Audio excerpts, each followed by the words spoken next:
Stop that. Stop that. Stop that. Yeah. I hear him chat from the noise. Move too quick, can't stop for the talking. I hear him chat with the walking. Just too sharp with the prize. White girls better tell me I'm awesome, yeah. Hot like fire on the pan. If you wanna touch my please use caution. Cold like 0 degrees. I'm out the cage, gotta let out the beast. Revolutionary, gotta let out the streets. Locked in a cage, I'ma let out the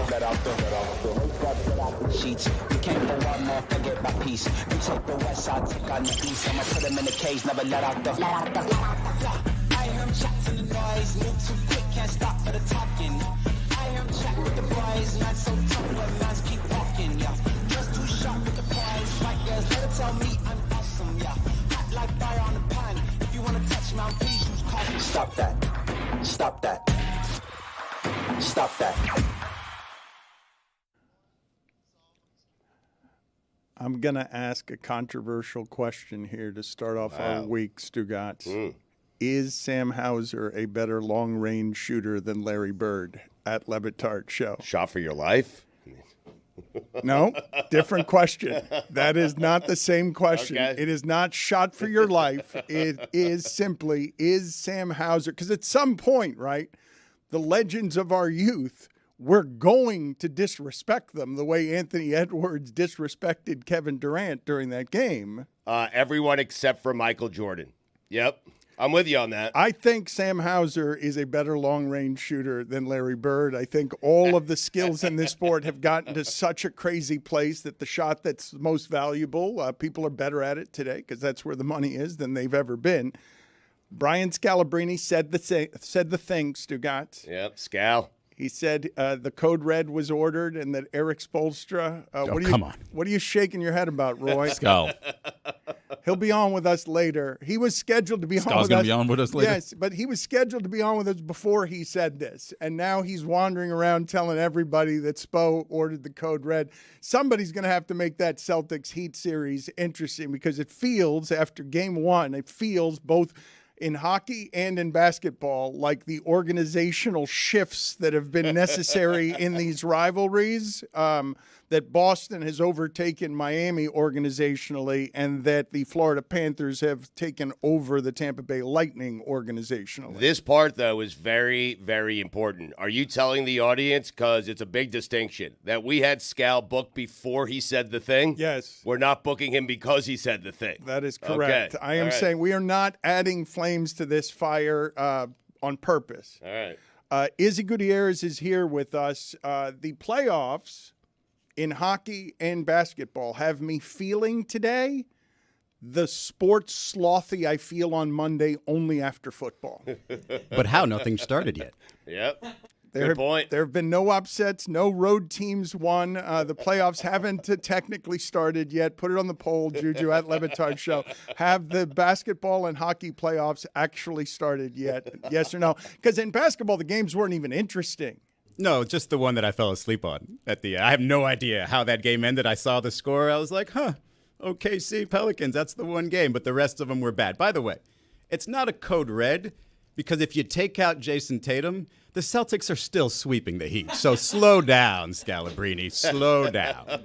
The Celtics, Stugotz, at one point during that game, I didn't see the final numbers, but 66% of their shots were threes. They never lose when they shoot that way. They often shoot that way because they are completely overwhelming offensively. One of the reasons this series doesn't bode well for Miami is because Miami is not as good at offense as Boston is at defense and is not as good at defense as Boston is at offense. Well, I don't know if you guys want me to do this because Mike's not here. And, you know, when Mike sort of speaks about his current fandom or lack of fandom when it comes to the Miami Heat, I feel like people are sort of rolling their eyes. Yeah. But I feel like watching this Boston series, just the first game, I kind of understand it now. I understand his position. I'm not fully backing him. I think if you're a fan, you got to stick with it. But I understand his position. When you look at Bam and Jimmy are effectively a duo that is, you know, not a perfect fit, kind of like Tatum and Brown, a duo not exactly a perfect fit. They've tried to add the pieces around him. They've tried a Kyrie Irving, a Kemba Walker, this guy, and now Kristaps Porzingis. And now, in that time, they've also added a Derek White. They've added a Drew Holiday. Now, that imperfect duo looks like they're on an all-timer type of team. That's all Mike was asking. We've got Jimmy. You've got Bam. Put the right pieces so where 5 years down the road, you have this unstoppable team. He was looking for his, Jason Tatum was looking for his Pau Gasol. He got it in Kristaps Porzingis. Jimmy and Bam still are looking for their Pau Gasol. Give it another year. And this is where I'm saying with Mike is like, don't give up. Give it another year because Woj is telling you Miami's in position to maybe get another big-time player next year. And what will that team look like? It would look way better if you're playing with a Donovan Mitchell in there the same way this Celtics team looks with a Kristaps Porzingis. So the Celtics are actually doing the Heat thing better than the Heat. Tyler Hero has done some damage to his value over the last few games of inefficiencies. And I don't know about the rest of you as it regards this sport, but I still find it disorienting to see the 7'3" guy shooting from 30 feet. So well, too. Why would anybody block that shot? That has been almost the entirety of my life a terrible shot. Imagine Kareem shooting from that distance. That's what it's like to see the 7'3" guy do that. I talked to Stugotz, I was surprised by this. I talked to a person that's high-ranking in the NBA who would know stuff about player evaluation, who said he would take 13 centers over Bam. Really? 13 centers. Huh. And Don't talk to that person anymore. Did he list them? He did. Really? I'm gonna get the list for you. Porzingis was one of them, but one of the reasons for it is the stretching of the floor that Bam doesn't do the way Porzingis does. I still don't think watching that game that Bam wants to be taking the threes. He'll take them, but it doesn't feel like he wants to be taking them. Not his job. There's a whole other side of the floor that Porzingis could not do any of the things that Bam does. Izzy, you made good points, but they are playing without Jimmy Butler. I mean, it should be noted. No. I'm not saying that this Heat team is what it is. I'm saying if Jimmy was there, they would still You are be saying underdogs. this Heat team is what it is. That is what you're saying. You're saying it is what it is. I don't know what that is. What is that? You got me. I'm saying the pieces around them have not gotten good enough over the years. We're still, we have enough. No, it needs to be overwhelming. It used to be back in the day with the Heat Big Three. That was overwhelming talent. What are you going to do with that? Now the talent's more spread out. There's duos all over the league. It's whelming, you're saying. It's whelming talent. Yes.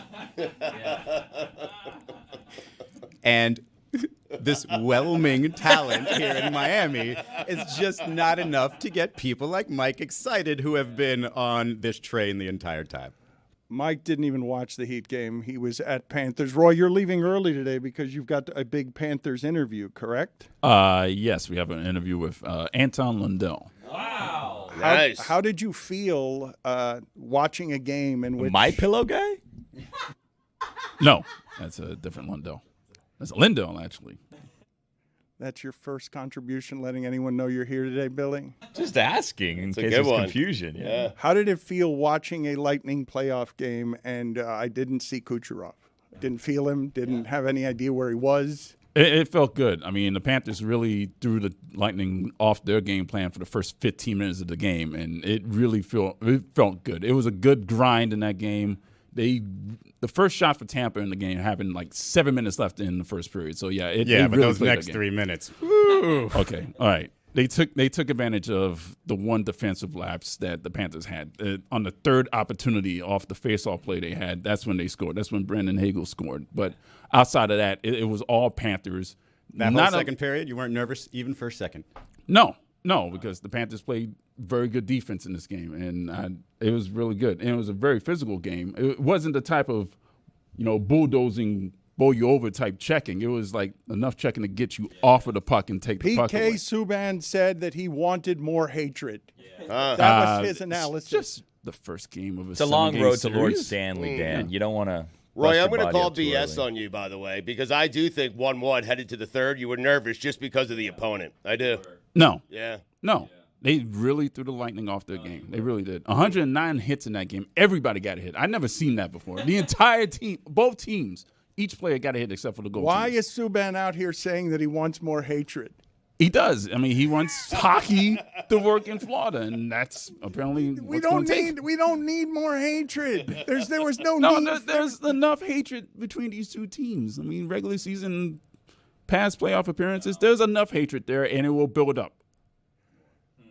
We need more. Mark Messier's analysis is that the third goal was going to win that game because of what Roy's talking about. The neutral zone was entirely controlled by the Panthers. Oh, yeah. All the entries that the Lightning had in this game, they pretty much clogged them up. It was a sight to see. Do the rest of you feel the way that I do on this Monday, the way that you do after a college football Saturday and Sunday? Because I'm a little bit overwhelmed by the amount of sports that there were over the weekend, but it wasn't necessarily good or dramatic. You don't have anything that gave you an excitement, an enthusiasm, a surprise game one win, a road team winning a game one. A lot of blowouts. All these teams should join a conference. I don't like seeing blowouts in the playoffs. The rare, boring, exciting weekend. Nailed it.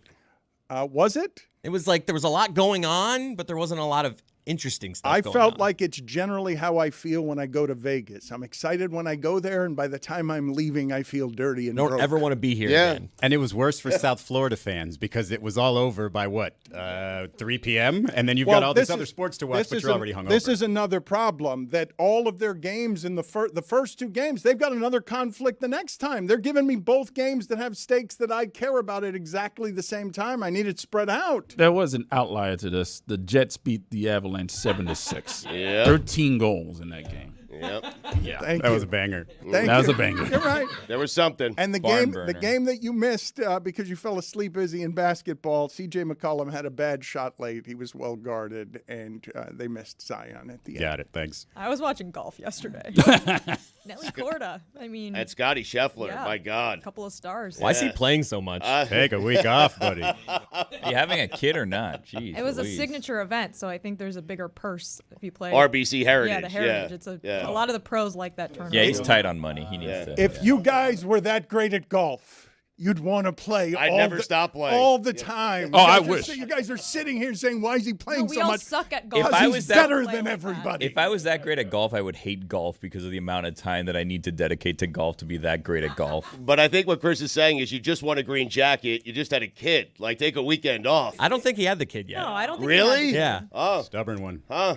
Oddly enough, he wasn't willing to leave the RBC for the Wait, kid. you think he had the kid in between Sunday at the Masters and this weekend? That's what I thought. If yeah. he had the kid, it would explain why he's playing so much golf. Billy, what do you feel like you're great at? If you're saying I don't want to put in the effort to be great. No, I didn't say I don't want to put in the effort to be great. I never said that. Don't put those words in my mouth. What you said is that kind of greatness, you would hate golf because of the effort that you had to put in to be that great. I would be tired of playing golf if I was that great at golf because of how much time and effort I would dedicate to golf. It would be boring to me at that point. It'd become a chore. Stugotz has proven you can dedicate a lot of time to it and not be that good. Yes, I have. It's actually stunning.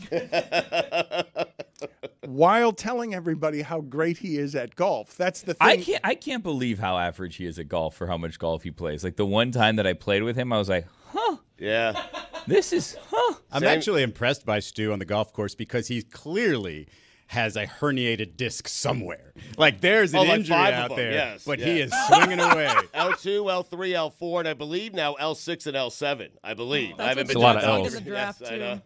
Stugotz's cure, instead of stretching self-care for all that ails his back for years, is to get the shot that pregnant women get The big shot. to give birth, the epidural shot. That is, it's not to repair anything. It's just simply to soak it in medicines. It's a bridge to the next shot. Put it on the poll at Le Batard Show. Is Stugotz's golf game a medical shot as a bridge to another medical shot? I have to make it a medical shot because the shots in golf is I got it. called shots. It's a good one, Dan. It's not a good one. I just have to make It's a whelming one, then. the tortured explanation. Roy, go sit outside. I mean, come on. It's a callback.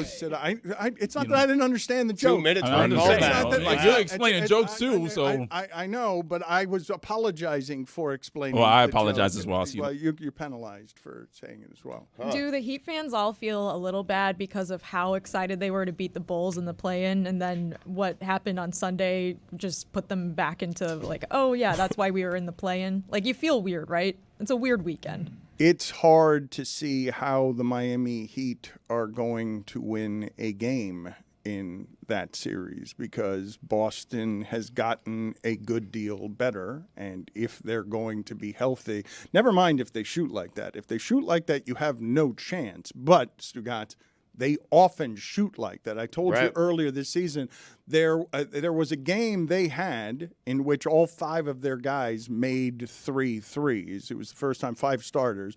It was the first time, like, I think it's happened 3 times ever, and they've done it twice this year. Their shooting is ridiculous. They had 3 guys with 4 threes in game 1 against the Heat. They had Porzingis. They had White, who's been great. He has been great. And they had your boy Hauser. I would push back that Heat fans were excited after beating the Bulls. We didn't have Jimmy. It was pretty like we won that game, but other people were speaking was for the Heat fan after that game. You had Chicago announcers saying Heat culture is a real thing. Spo was basically setting you up for the loss to the Celtics when he said you have to earn your playoff appearance. It's not something that can be given to you, and I don't take for granted making the playoffs. So just telling you, hey, we're still relevant in a sense. My question for you on the Celtics is, do you like watching them play? Isn't that the style of basketball that people just get annoyed by? It's just like tic-tac-toe, easy 3. If you don't like it, then you don't like what the modern game has become in general. Because they're the ones who have perfected it. They're doing that better than anybody in the league is doing it. So you may have objections. Golden State started it, though, right? I mean, yes, but they're doing it better now than anybody. And if you don't like the way they're playing, and they're plenty, Stugotz, Trae Young's available by trade right now. He doesn't play any defense, but the evolution of the game has bothered a great many people because of how it is that you're playing along the perimeter and shooting from a million feet away. And all of a sudden, what you used to like about the post and playoff basketball is gone. Trae Young. I thought I stepped right on that one. I thought exactly what Stu did. I thought of the Warriors, and that's when I watching them play. I'm like, well, wait a second. It's not just Steph and Clay here. All these guys can hit this 3, and they're going to hit it at a ridiculous clip. And 4 out of 7, not 1 out of 7 games, 4 out of 7 games are probably going to shoot it like that. And what are you going to do about it? And so I think that where, you know, the real basketball fans want to see Jaylen Brown cross you over and dunk. They just want to see him get into the lane, 3 more passes. That's a wide open 3. I'm not saying it's boring. I love basketball. I just think that this is where the fans who don't love basketball don't love watching this. And Jason Tatum having a triple-double, but I don't even remember a play outside of him getting clipped. I'd go another route on this. I would say that I would have preferred the Heat lose against the Bulls so I didn't have to watch what I'm about to watch. But imagine the Bulls playing the Celtics. If you thought Sunday was bad, but with the Dan's Heat saying in he'd there. rather watch that. I mean, you just wouldn't watch it. No, I just wouldn't want to watch it. That's right. You've got it right. But Atlanta, I would have liked seeing Atlanta against the Celtics just because they played them tough a couple times this season. Kobe White had a night on the beach, huh? I mean, Trade Young. Kobe White was not very good down here, but that game feels like it was a million years ago. That game against the Chicago Bulls. It does. And really, like, when I think of Heat fans reacting to that game, I'm just thinking about how last night I opened TikTok and the first video I saw was Jeremy reacting to the Bulls, the win over the Bulls from Friday night. And I was like, why is he so happy? The Heat just lost today. And then I realized it was like a 3-day-old video. And I was like, that's hilarious. Suspiciously, Jeremy is out today, doesn't want to deal with any of the shame that would be coming his way. A couple of the moments, though, from the weekend in basketball, Stugotz. Damian Lillard with Giannis out. They drag the Pacers, and Damian Lillard, you are seeing here some B-roll of him on the court.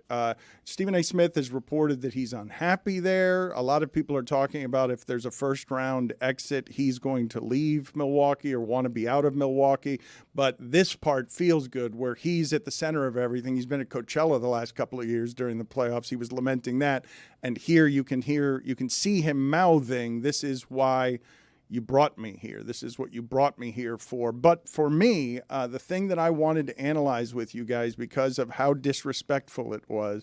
So Anthony Edwards has said that Kevin Durant is his favorite player. And on the court, you can see him mouthing some form of "you can't bleeping guard me" when Kevin Durant is on him. Go ahead and roll that. And so he hits the three in his face, and as they're running down the court, he says to me, "What the bleep did I tell you?" and calls him an old ass right to his face. And the camera angle, unfortunately, shows Kevin Durant's bald spot as he's calling him an old ass. Think the cameraman went for that? I mean, I don't think so. I do miss it. I do think it's wildly disrespectful, and I'm confused by it, because I know that insults can be a language of intimacy among men. But when you respect someone enough to call them your favorite player of all time, how does Kevin Durant feel running up the court and nodding, "Yeah, I'm old"? You're undercutting yourself at the knees when you're like, "Oh, I just busted your ass. Oh, but you're old, so I shouldn't really give myself that much credit for it." Which is it?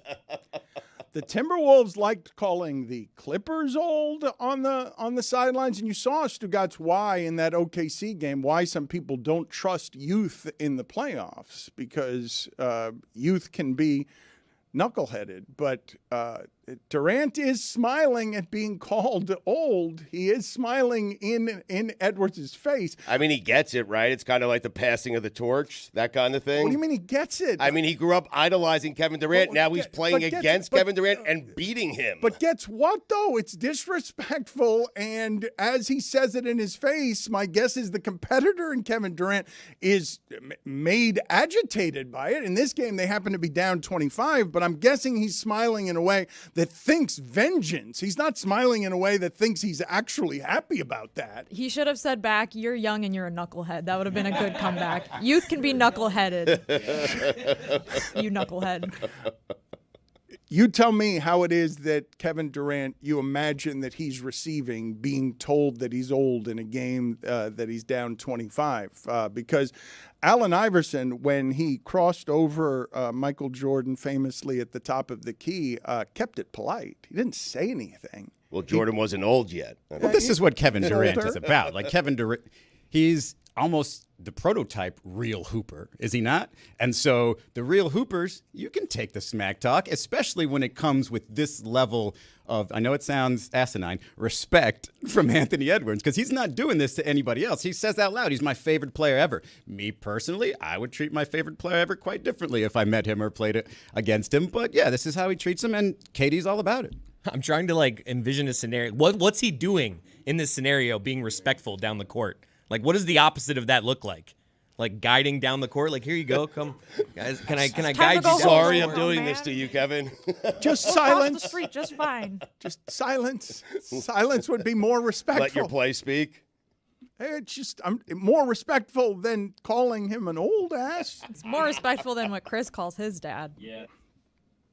To say it right in his face when the league is indeed sort of at the point where you expect it to be taken from Kevin Durant. Well, they were probably going back and forth all game, right? And we just have one isolated clip. I'm sure Kevin Durant talked crap to him. Oh, but I'm too talking about the the specifics of the insult. Is what I'm like the place Well, he where didn't seem to care. He the was just play kinda where it laughing lands, and maybe he doesn't care, but I would care about that. Is what You I would care if somebody called you old. If I'm It's not an opinion, it's a fact. If I'm in the position that Durant's in, when how often's he been a 6 seed? Like where you see it slipping away, where you see you have to play on their court and you're down 25, and the Beal Booker thing's not good enough this year. So this is a don't poke the bear situation for you. No, I'm saying poke the bear. The bear's old. Like, I'm saying fine. Well, that's what Edwards is saying. It's no It's an problem. old-ass bear. But what I'm asking you guys is, you guys are saying Kevin Durant is indeed smiling and meaning it, and I'm like, I don't think so. I'm saying that one hurts in the places you don't talk about at cocktail I think parties. game one. I think game one. This is like it's a long series, Rook.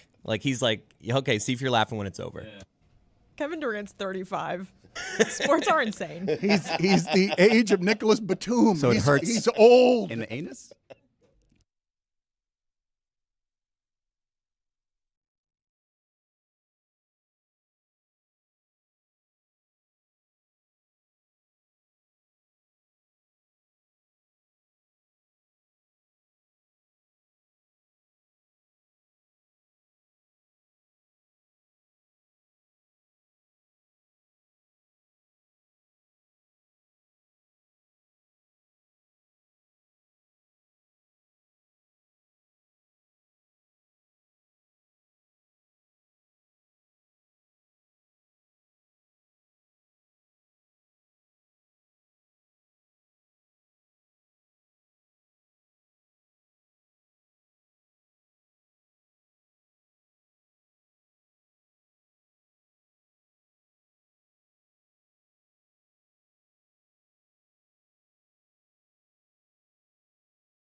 I was hearing from some people over the weekend, Stugotz, asking the specifics of what you're doing for the NFL draft, where it is that you will be, if people will be able to see you, interact with you, meet and greet with you. I'll be in Detroit-ish, around the area.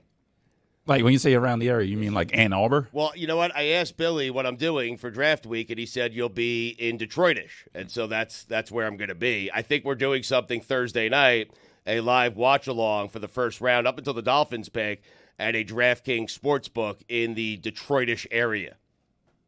But you don't know which one it is? It's so that you DraftKings can Sports tell and Social. people? Yeah, DraftKings Sport and Social in Michigan. If you want to go, you can go hang out there.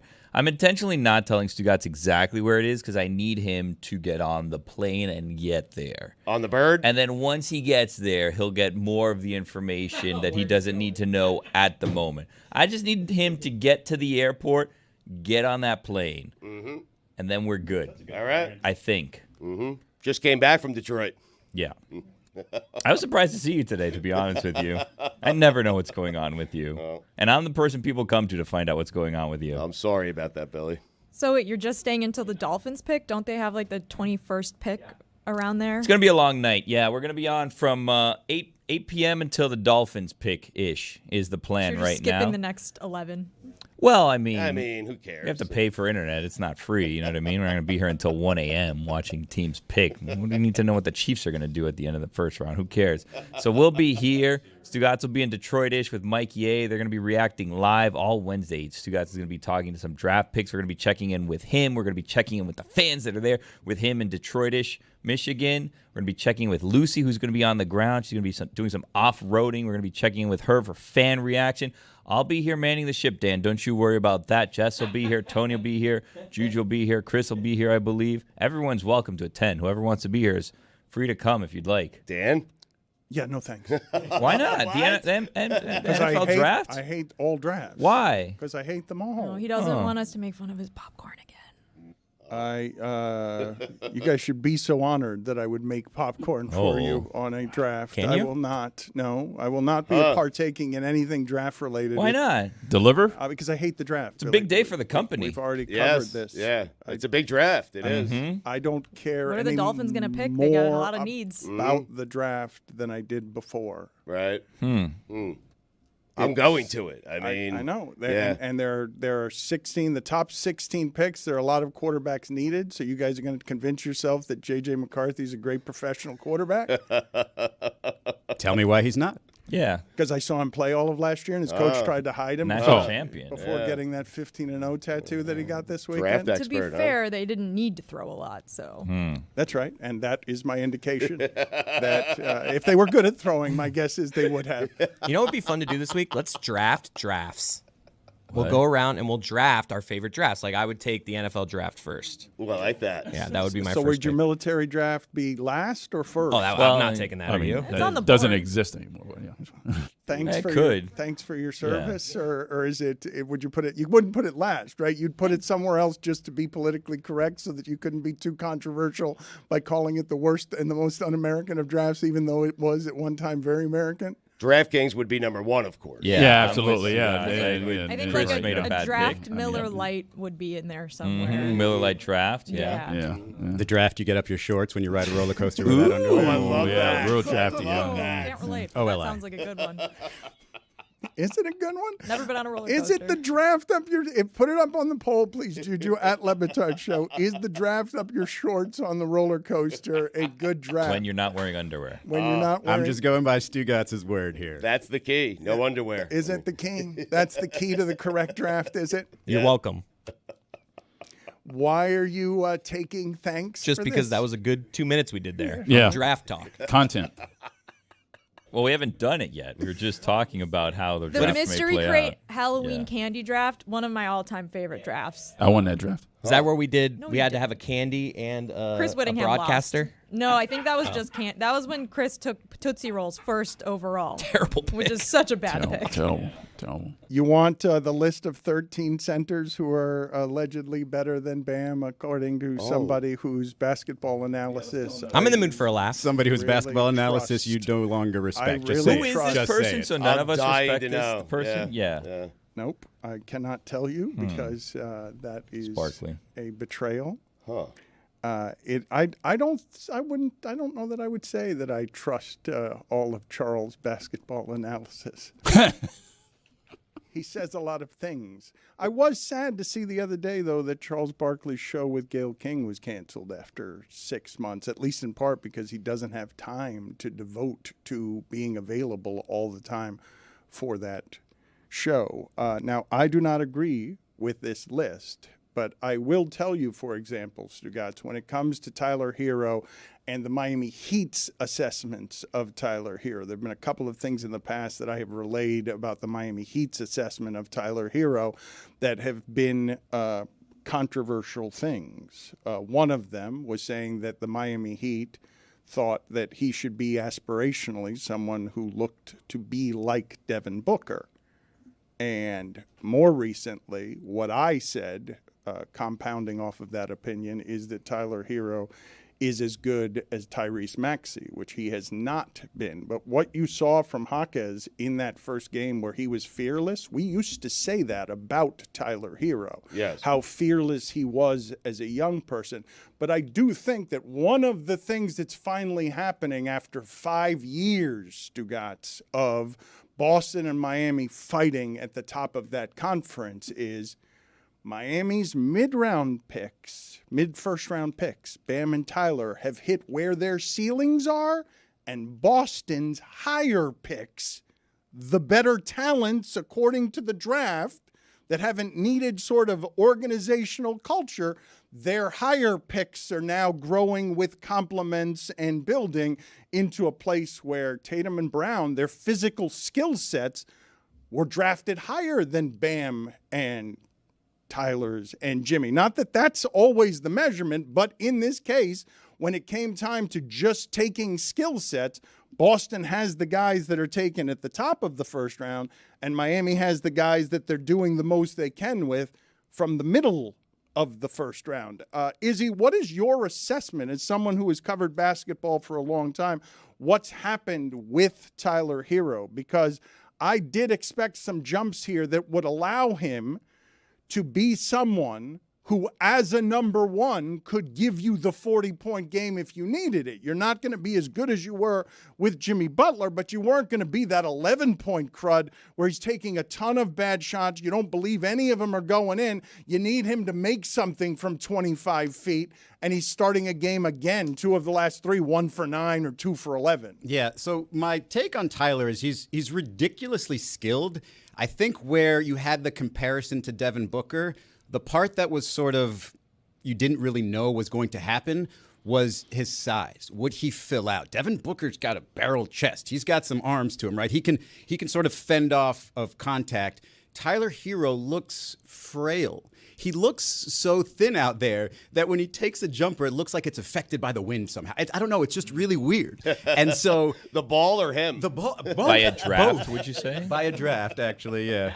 Thank you, Chris. The draft of his shorts when he's not wearing underwear, make it a roller coaster for all of us. You're welcome. And so, yeah, I just don't think the physicality and this season has been probably the worst possible scenario for Tyler because at some point in the middle of the season, the rest just swallowed their whistles. And so when it was a point where everybody hated the game because everything was a ticky-tack foul, that's a great place for somebody like Tyler because he's ridiculously skilled. But if you have to take on all this contact or if you let people bully you and just take the ball away from you more often than you see most players that happen to, you don't feel like you belong there for certain stretches. And then all of a sudden you'll have him see a game where he scores 30 and has 10 rebounds and 6 assists, and you say, okay, Tyler Hero is a great number 2 or 3 option on a team. It is very difficult to be a lead guy on a playoff team. Even if it's number 8, it's ridiculously hard. That does happen a lot to him, where he's just dribbling and they take the ball away from him. It's an unusual amount. I also think, Stugotz, that people vastly underestimate when watching the likes of James Harden and Kawhi Leonard how physically strong those human beings are. Like, even among people who are physically strong, James Harden and Kawhi Leonard, what their core strength is like something that you probably couldn't fathom if it was posting up on you. Kawhi Leonard, again, getting just scorched over the weekend by Stephen A. Smith and others because of his lack of availability, Stugotz. And I just would be super frustrated. Anthony Davis has this reputation, played a ton of games this year, but I would be super frustrated if I were Kawhi Leonard or Joel Embiid and I was trying to play all the time. And all sorts of things were getting in the way of my availability, and now the media, because my body is betraying me, is turning me into someone who's not available. When, given how little Kawhi Leonard talks, I'm genuinely curious whether he's deeply resentful that he feels like San Antonio did this to him. That San Antonio's doctors and its care, given how quiet he is, given that he left there, given that he was a bit of a problem at the end that Popovich was talking about as a problem, it makes me wonder whether some of the things that he's dealing with, because I don't think it's an absence of care, Stugotz. I don't think Kawhi Leonard... Oh, no, I think Kawhi cares, and I think he has to be upset at the organization, the Spurs organization, for doing, at least in his mind, physically, what they did to him. Yeah, that has to be frustrating. But I also understand guys like Stephen A. Smith coming out and saying, hey, it's the playoffs. Play. Let's go. I know, but Stugotz, he would if he could.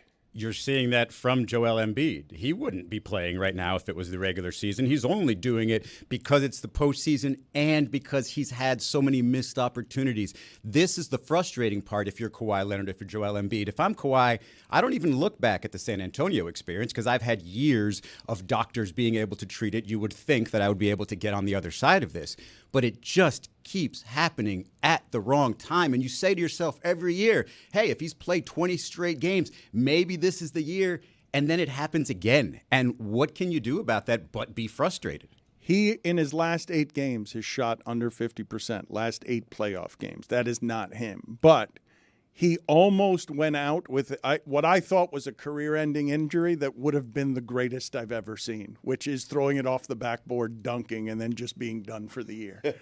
Like doing that to Mitchell Robinson, like just the pride and ego. What a great male way to go out. Just, I'm going to do something so very masculine and also incredibly dumb.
We're going to do 2 live hours over the course of this week, so it won't just be on DraftKingsNetwork.com or YouTube for an hour. We're going to be going basically 9 through 11 over the course of the week. And I do want to get to Stugotz's thoughts on Joel Embiid, but before I do so, the source whose basketball knowledge you guys do not trust, but I generally do, knows that this person, he knows that he's in the minority with this and says 9 of these aren't even debatable. That he can give you 5 if he's being charitable, but 9 are not debatable. So which are the 4 that we can debate? I'm just going to give you the list, and Will you tell us the 4 so we know? Because We'll if know it's the 4, non-debatable, we shouldn't be allowed to debate it. But when we get to the 4, then we can go. Jokic, Embiid, Anthony Davis, Wembenyama, Holmgren, Sabonis, Porzingis. That's where the debate starts for me. You were cooking. Porzingis? I got 2 debates already. Can he be moved off Porzingis? Is that one of the guys or Nurkic. Whose list is this? Nurkic. Just telling you. That's obviously one of the debatable ones. Huh? How are you feeling so far? Because all I of got you- 4 debatables already, and 1, get the hell off my list. Jokic? Jaron Allen, Lopez. Lights too bright, Jared Allen. I That one. feel like we've gotten to the debatable ones. Splash Mountain. Sengun, You have got to be kidding me. Sengun? Hartenstein. No. I'm not. I'm. No. This is not. It's, No. It's not my list. I'm just passing it along. You guys. You do. sure it wasn't the other way around? 4 debatable and then 9 absolutely not. Well, no, it's the same thing. It would be 9 debatable and 4 absolutely not. I think we do a very poor job in general of analyzing the defense of players, but I also would say, Stugotz, that in the modern age, and you're seeing it presently with the difficulties the Heat offense is having and why it is that they need to be trading for Rozier, I think spreading the floor is something that is more important now than it has ever been. And he's more limited there than the guys, than some of the guys that I mentioned who can continually bring out somebody else's rim defender because they are on the perimeter. Again, that's not my list, but the reason that I was having the conversation is at least in part because I was legitimately confused in that game against Philadelphia how it is that Bam is having a game where he's taking 9 shots and getting no free throws, and he's being paid like that. The payment comes with expectations. You've seen Tyreek Hill say recently, Stugotz, on a podcast, he was saying that Mike McDaniel questioned him, called him out after the Kansas City game by saying, among other things, like, why are we paying you like that? Aren't you one of the best paid players in the league? Aren't you one of the best players in the league? For those of you who think that Mike McDaniel is meek or too buddy-buddy, saying like, I would never say that to a player of any kind, never mind Tyreek Hill. I would not remind him how much money he is making while questioning how good he is in a playoff game. Nurkic? Better than Bam Adebayo. That is absolutely insane. Bam is on the Olympic roster, and a lot Captain of these guys Bamerica. I like that. Don't take it up with somebody else. Well, some of Tell these centers aren't Stan, American. by the way, that he can never put a list together ever again. A Bingo. couple, Billy. No. Wasn't Stan? Not 14. Tell Jeff. I'm not playing this game with you guys anymore, though, where I continually deny the sources until you find out who I it mean, is. it's just a little like, oh, I'm just going to give you this list, but you can't make fun of who made it because maybe I made it, and then I will sound crazy for putting Nurkic on it. Oh, what a theory. It's not my list. How many times did somebody play the Washington Wizards the last few years and say, oh no, Porzingis is going to make life difficult on me? Get out of here. Yusuf Nurkic? That's the one, huh? Again, 5 of these are debatable. But if I'd said to you before the segment started that 9 weren't, if I said to you before the segment You would started, still be wrong. I That will- list is not correct. I would not put him outside of my top 9. I value him, his defense, and the things that he does. But Put does, your name on the list. does Nurkic spread the floor? He doesn't hit threes. He's worse than Bam, I believe. He got Draymond suspended, basically. It's all he did. So Donald leaves Miami for 5 minutes, and all of a sudden, secretly throwing shade. The Lakers-Nuggets series, Stugotz, after all of the disrespect throughout the offseason of Mike Malone and when they were playing last, you realize the Nuggets have now beaten the Lakers 9 straight times. I don't believe that the Lakers have anything that can beat Denver 4 out of 7 games, even though I think Denver's worse than they were last year. Not by much, Stugotz, but I think the things that Bruce Brown and Jeff Green gave them are things that can be missed now when you have young people. But Denver is not just the reigning champion. They're the reigning champion who disrespected the Lakers in a way that was fairly obvious. But now Jokic is saying that the Lakers gave us more trouble than anybody last year, even though they swept the Lakers and, again, haven't lost. Those were very close games, though. I mean, all 4 of them. But the Minnesota games for Denver were close, too, and some of the Miami games were, too, and they swept the Lakers. They haven't lost to them in 9 straight tries. Tell Nick Wright we don't agree with his list, all right? Why do you think Nick Wright is somebody Nick wrong. who is... Well, they're not close anymore. He didn't invite Dan to his vow renewal. That's Oh, right. no. You're right. You think of Nick Wright as somebody who's very good at basketball player evaluation? I don't know. You won't tell us who wow. it is. Yes. There's one way to quickly end this speculation, Dan. Yes, thank you, Billy. I'm not going to do that. I've already mentioned Samson. that I'm not going to do that. You could keep doing that if you want. Did I get ball sacked, or is this Francis Weiss quote right about Joel Embiid and how mad he is about Joel Embiid at one time asking to play for the French national team. And Frederick Weiss, what do you think of when I say that name, Stugotz? Vince Carter dunking. Yeah, that's basically the only thing I think Speaking of getting ball sacked. That's correct. Vince Carter jumped over this person in an Olympic game and just jumped over the entirety of his head. It wasn't even like the draping of the dong on the shoulder. It was just right over his head. And this Not a lot of time for that, Dan. This is how Frederick Weiss is quoted. This is what he's quoted as saying. He's the Olympic silver medalist. The French won the silver medal after he was jumped over by Vince Carter. Again, he's 7'2", so it was a pretty memorable dunk to be jumped over. I consider this boy a great player. As much as he is a dirty guy, I hate him for the things that he did. I think he doesn't have any respect for France and also for all the people who are asking for a French passport and don't get it. And under the pretext that he is a great athlete, he got it. I find it scandalous. I find it embarrassing. I don't care about his excuses because they are his words, and his words mean nothing. Why he's taking people out, huh? I mean, Ouch. yeah, that hurts. Frederick Weiss, it's the best defense he's ever played. It's legitimately the only thing that I know about Frederick Weiss is that. I mean, boy. Yeah, that's not Get great. out of here, Yeah, man. that's not great. Yes, that's not great. I do feel, though, Joel Embiid, though, I guess Cameroon, we're not playing for Cameroon. Joel Embiid is playing for America. Yeah. We're not quite overwhelming enough. I'm tired of Joel Embiid. I got to be honest with you. Every 10 seconds, it's drama.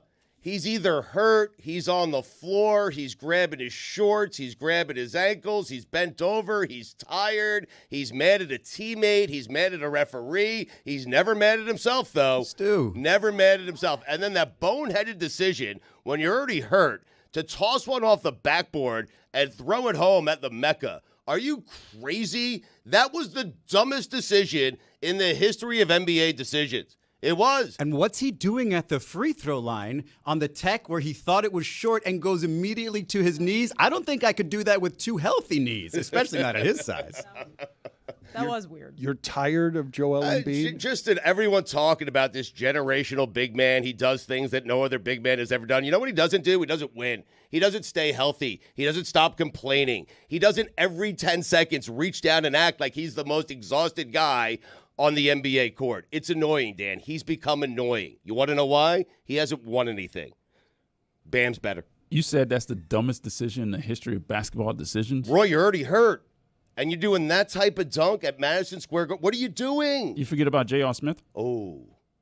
It just looks like it hurts to be Joel Embiid. It does. That's my take on him. Yes. That looks painful. Just being All of him. it. Yes. Yeah. There is no one in the sport better at letting you know he's tired. I mean, thank you. Wow. Luka. No. And enough of him, too. Embiid's good at it. If I have one more person tell me Luka, the best offensive player they've ever seen in the history of the NBA, get the hell out of You've here. only had one person tell you Well, that. get the hell out of here, whoever that one person was. And take your list with you, Stan. It's not Stan's list. It has to be. What do you mean it has to be? If it was, you probably would say it wasn't to protect him. If it's Matt Barnes' list, that's okay. I'm not going to tell him anything. This is not Stan, it's Justin. Have we named the person already? I'd be so tired of hearing from all of you if I were Joel Embiid and my body just didn't work right and I'd had 8 straight under 50% efficiency games because I keep trying to get out there because it's an important time of year and the process has nothing to show for the process other than me. There's like nothing. They had all these first-round picks, and they needed to hit on 2 of them, and they only hit on 1. Well, whose fault is that? I mean, Not his. Not his.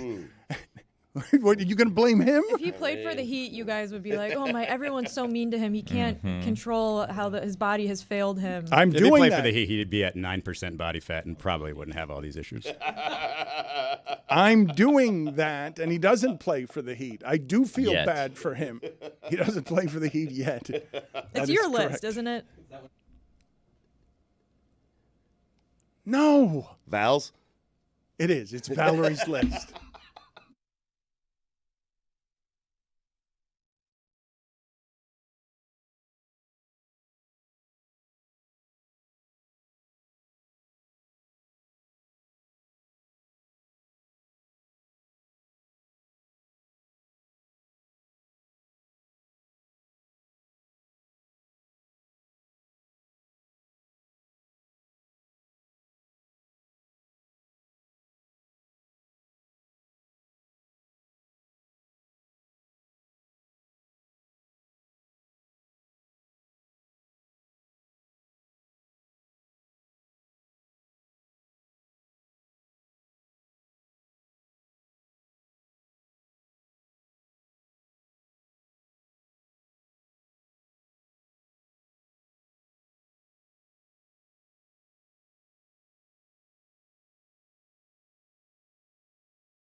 Hey, it's Mike Ryan, and we're in the chat room today with Academy Award-winning actor Denzel Washington. Enjoy this throwback interview from the Dan Le Batard Show with Stugotz.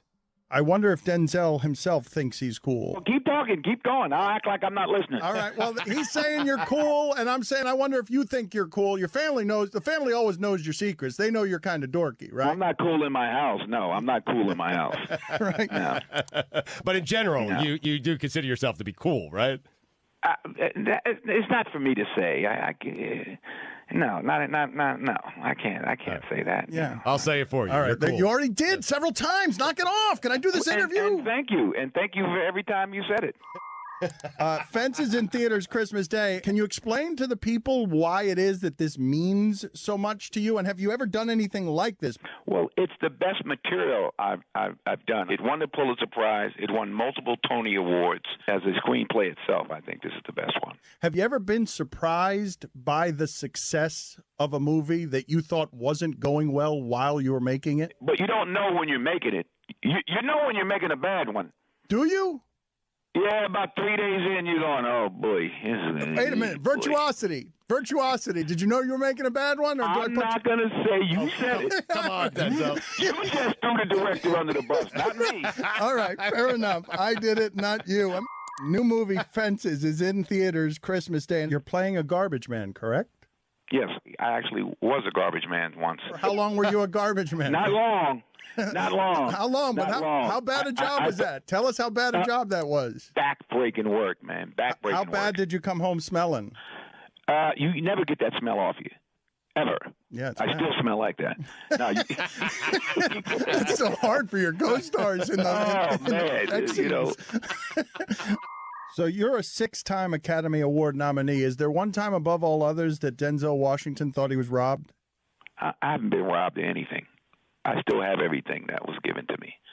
So I haven't been robbed. You know, it's sour grapes, yeah, you know, I should have 3 Oscars instead of 2. Give me that It one. was me. Give me that one. Give me that one, Denzel. I'm asking. You're not bringing it up. I'm bringing it up. The one that you're like, I should have 3. I should have 3. There's got to be one. Virtuosity. Yeah, they should have given me that. Okay, you brought it up. All right, let me be honest. They didn't nominate me for Virtuosity. It was about a good year. It was a good year, I will tell you. You know, I wasn't going to bring this up, and I'm asking you now to please not share this with anybody. But I knew I was the best in Virtuosity. I was brilliant in Virtuosity. Don't get me started. Let me do my acceptance speech for Virtuosity. Okay. Okay, ladies and gentlemen of the Academy, you know, I want to thank you when you were so kind and oh no, I'm not humble enough. Let me start again. No, I got to get the tears going. Wait a minute, ladies and gentlemen of the Academy, I'm just so humbled that you recognize my great action abilities and virtuosity, and I want to thank the director. You even though I forgot his name. And this is terrible. This is nothing to do with fellas. He's got a family too. The great move. You guys are making fun of me. Oh no, we are not. No, No, you would never do that. We're making fun of virtuosity. That we're making fun of. Not you. Remember the Titans, for me, for many of us, was an absolute perfect movie. But when you look back at that final seed and how you won that football game, do you say to yourself, we probably could have done that a little bit better? You can't win on an 80-yard reverse, Denzel. Why not? Because that's not going to fool anybody. It did. You didn't see the movie? I did. Everybody. Fooled everyone. Sunshine. Fooled everybody. Sunshine's not going 80 yards on the final play. What is that? And it was high school. We've gotten him mad at us. Yo, now I'm pissed off. I like you guys right up to now, but what do you mean? That was a backdoor reverse. Well, no, it was something reversed with a backside George, they called it. Something reversed with a backside George. You know, yeah, of course. Last question. You turned down 7? Stupidest thing I ever did. Oh, you were going to turn down 7 and Michael Clayton. Oh, wow. Man, I know. I know. That's okay. But let me tell you this. You took virtuosity, though. Virtuosity.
I heard for the first time, Stugotz, a theory I had not heard on the bogus and unfair claim around the nation that has sort of sunk into the Miami Heat fan base, where people say of the Heat fan base that it is not a fan base that is present all the time. Even though they've sold out every game since 2010. It's a longer streak than the Warriors. It's the 6th longest streak in NBA history. You start playoff games early for the Miami Heat. If you know anything about what's happening in Miami traffic these days and the specifics of how poorly we're built Bayside, you would know how hard it is to get to that arena on time. But my mother, who is somebody who is constantly helping people, Stugotz, and adults who come to this country and end up in the life of my mother, she gave a couple of guys new to this country from Somalia some Heat tickets. And I now have a theory for what's happening at Heat games that leaves it somewhat sparsely populated, because I think this is happening all over the place at Heat games. They hadn't been to a Heat game before and are new to this culture in general. Everybody at halftime got up, and so they got up and left because they thought it was over. Oh, no. I don't know about that. Thank you, Billy. I wasn't explain serious. the first Thank quarter. you, Billy. At least you didn't say it while eating your breakfast. You don't know about that. You're questioning it. You don't think that's what's happening with 10,000 people? Was it your Okay. mom's list? Have we gotten to the point yet, Stugotz? I was asking Jessica this, where Jackson Dart and Quinn Ewers, the Texas quarterback, they're getting private planes now as part of their NIL deals. And, I love that. I do too, but I'm wondering when the backlash is going to start on not loving that, on people not loving that. Because sure, I love that for college football, less for the environment. But for college football, it's great. It is. But you think people are going to start getting angry at how much college kids are making playing college sports? I would think, Stugotz, that if you were going to get angry about that, about the place that you would get angry about it is Ole Miss's quarterback getting a private plane NIL deal. I'm old enough to remember when people said if you drove a fancy car, if you were part of a college team, that your teammates would resent you. I remember Teddy Dupay at the University of Florida. I guess his dad was a doctor or something, driving around a Lexus, and he also had a little illegal gambling ring, whatever. But yeah, people were saying, "Wow, Teddy Dupay, like, why are you showing off all this money?" It was a big deal. You're right. Time to throw away all journalistic credibility and get reckless. Here is something we like to call reckless speculation. You're good. I mean, yeah, I'm good. It was reported, and it's already out there. You have to say it again, though. 25 years ago. Okay. But thank you. You have to say it again. All right, but I mean, if you're going to accuse someone of a gambling ring, I'm not accused. Okay. Just telling a story that actually happened. Also, we share the same birthday. It was a big deal when Corey Maggette was driving around Duke with a Corvette. It was a big deal. People were upset about that. Izzy, go ahead and sit in the penalty box. Put it on the poll. Wow! At Le Batard Show. Do you care at all that Izzy and Teddy share a birthday? And Derek Jeter. Corey Maggette. Yeah, Remember when LeBron James couldn't play high school games because he got a Hummer? Is that true that he couldn't? I remember it was a controversy, but I don't remember him actually being suspended. Did he actually they suspended him, and then I think that they went. I'll look it up. Jeez. Are Cybertrucks the new Hummers? Like, they're an ugly big truck that don't make a lot of sense to own, and now they're being recalled. The Hummer is and always has been hugely confusing to me as a vanity vehicle. So uncomfortable, so clunky, so ridiculous. Just not a comfortable ride in any way. Really? I saw one as a kid, and I always thought it was kind of cool. But like the old, like the H1, like the original, like Army style Hummers. Now they have electric Hummers, which I feel like Mr. Hummer is like rolling over in his grave. The idea of an electric Hummer. They really tried to make that into the next Jeep, which is a military vehicle turned into a civilian vehicle. Yep. Like, it just did not work. You tried out a Hummer? I've been in a little test drive? A Hummer, and I found the shock absorption not to be great. Just like I don't find it to be great in the Jeep either. because I find that. But the Hummer is a ridiculously boxy vehicle that he doesn't know where the penalty box is. No, is he just walking around? He's just walking around. I saw him ask for directions. like John Travolta. I saw the rest of you just point out to him where it is that he has to go. I feel like if you were mad about athletes being paid by brands, you were already mad, and the private jet is not going to like find a new group of people that are newly angry. Like those people have been angry for a few years. Greg Cody. Yeah. I mean, the idea, Stugotz, Is it Greg's list? of a private jet for a college quarterback is a space that I never imagined in my wildest imagination of when the injustices stopped in college sports, that they would stop so thoroughly that they would overcorrect there. Is a place that I did not have anywhere in my wildest imagination. As I mentioned, Brian Scalabrine is going to join us. He has said the thing. He has accused the Miami Heat of dirty play, Caleb Martin of dirty play, Eric Spoelstra of ordering the Code Red. Every time I now hear of Code Red, what I think of, Stugotz, is the missed opportunity of our show to sign Shannon Sharpe to a long-term contract when he asked for some money after doing this on our show. We live in a world that has walls, and these walls have to be guarded by men with guns. Who's going to do it? You, Lieutenant Weinberg. I have a greater responsibility than you could possibly fathom. You weep for Santiago, you curse the ring. You have that luxury. You have the luxury of not knowing what I know. Santiago's death, while tragic, probably saved lives. And my appearance, grotesque and incomprehensible to you, saves lives. You don't want the truth that deep down in places at parties, you don't talk about it. You want me on that wall. You need me on that wall. We use words like honor, code, loyalty. We use these words on a backbone of a lifetime spent defending something. You use them as a punchline.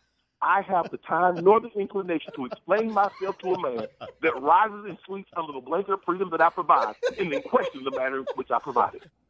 Ethan Skolnick, Stugotz of 5 Reasons Sports, they do a great job covering the Miami Heat. They are feuding with Kendrick Perkins and, in general, ESPN, saying that ESPN's coverage is embarrassing, at least in part, because Kendrick Perkins is saying that the Miami Heat can shoot 100% from all parts of the field and they will still get swept by the Boston Celtics. And that is ridiculous. I mean, the Heat would win. Right? That is correct. If they shot 100% from the field, they would indeed win. That is true.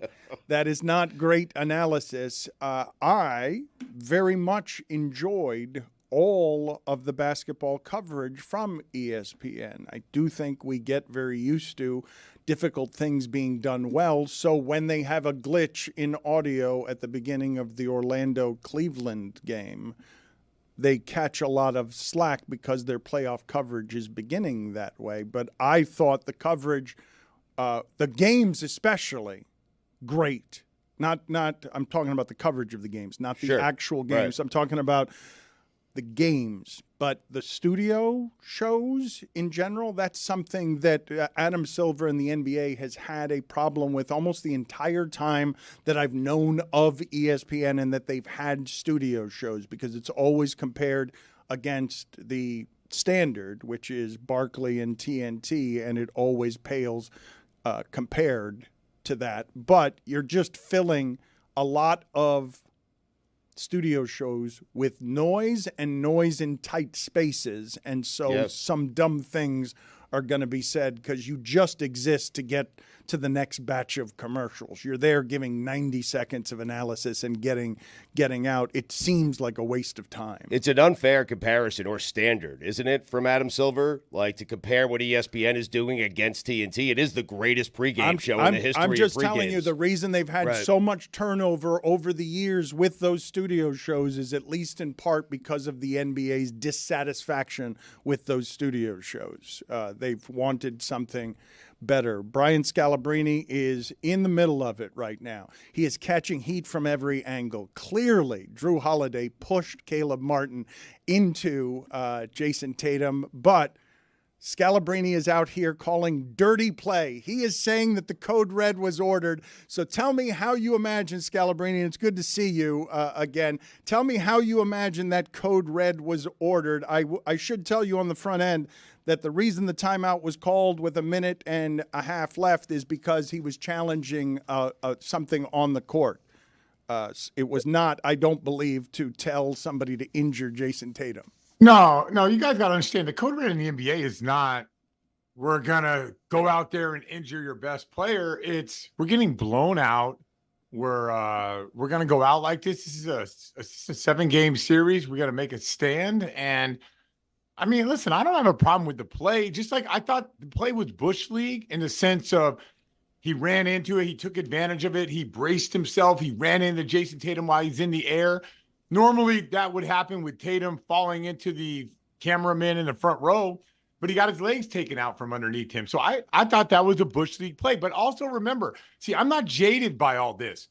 When Jaylen Brown did that thing to Duncan Robinson, I thought that was Bush League too. And my response when that happened was, I'm not sure the Miami Heat are the team you want to do, like questionable fouls against, because they always will get the last laugh on this one. And that's exactly what happened in that game. And I didn't want a foul to happen to our superstar player where he ends up being out because Jaylen Brown, yanks on Duncan Robinson's arm. But I'm sure when you guys saw that play, you were thinking, oh, I can't believe Jaylen Brown would do this. And then I'm sure when D Wade rolled up on Rondo and almost dislocated his arm, you probably had this, well, what was Rondo doing in the way? So I see it from both sides. And my problem with the people who follow the Miami Heat is you guys only look at it one way.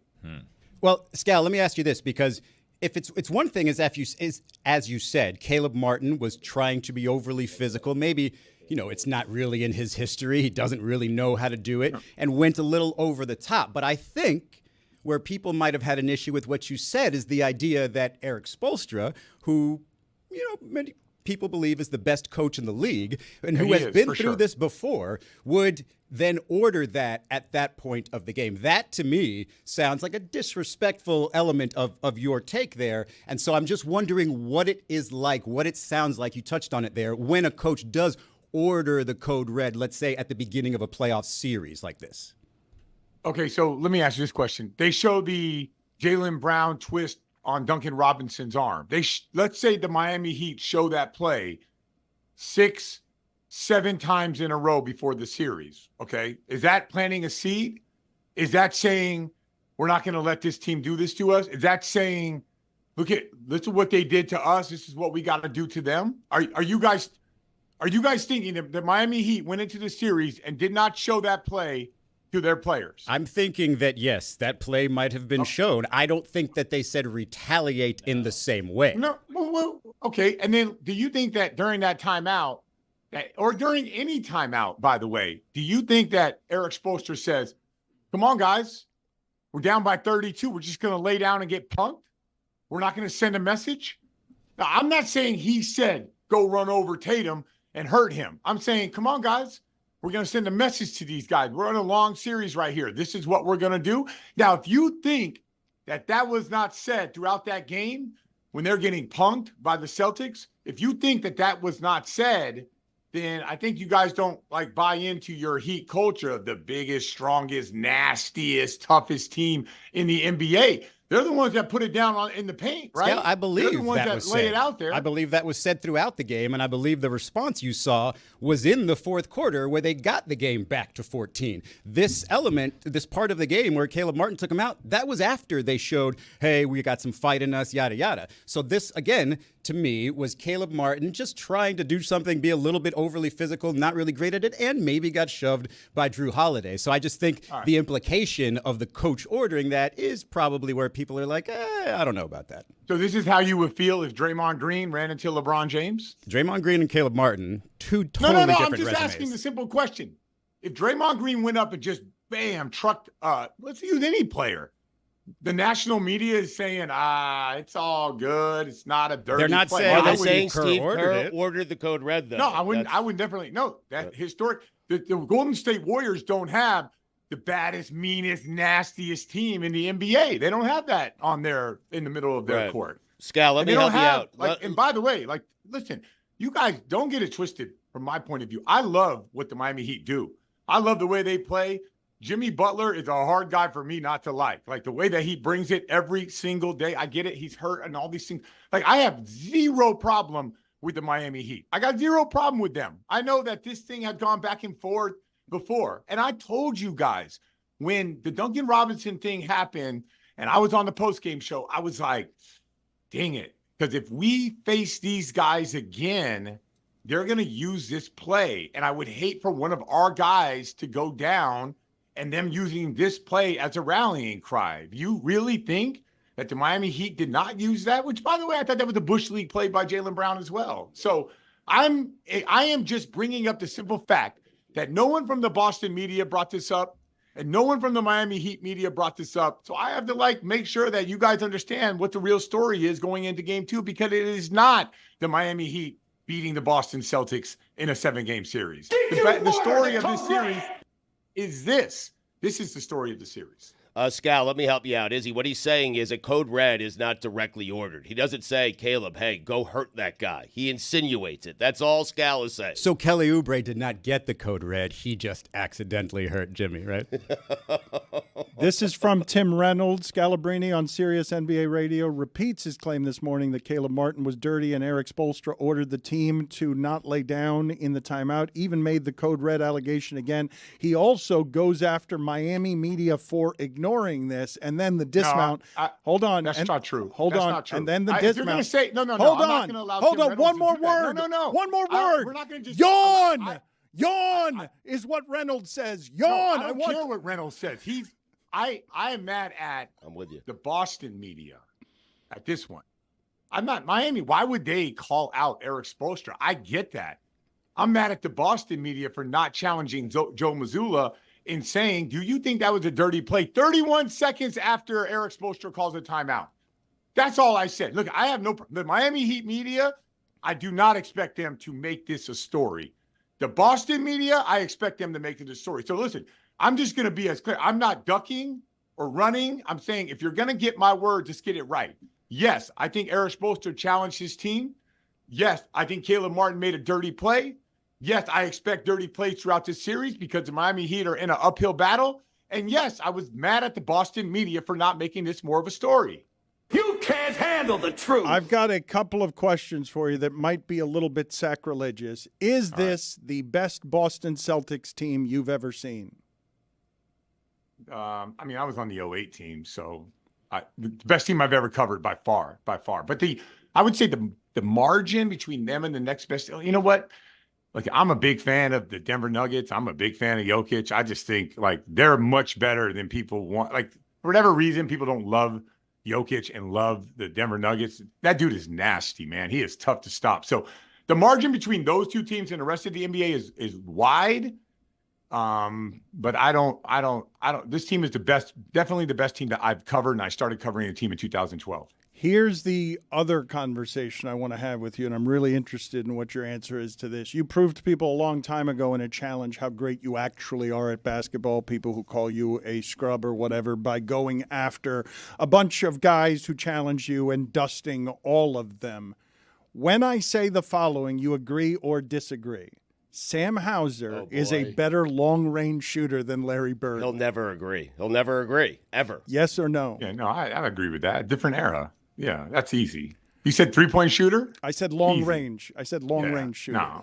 Now, Larry Bird grows up in this era. I don't know the answer to that, but dude, Hauser's nasty from three. He grew up living on that line.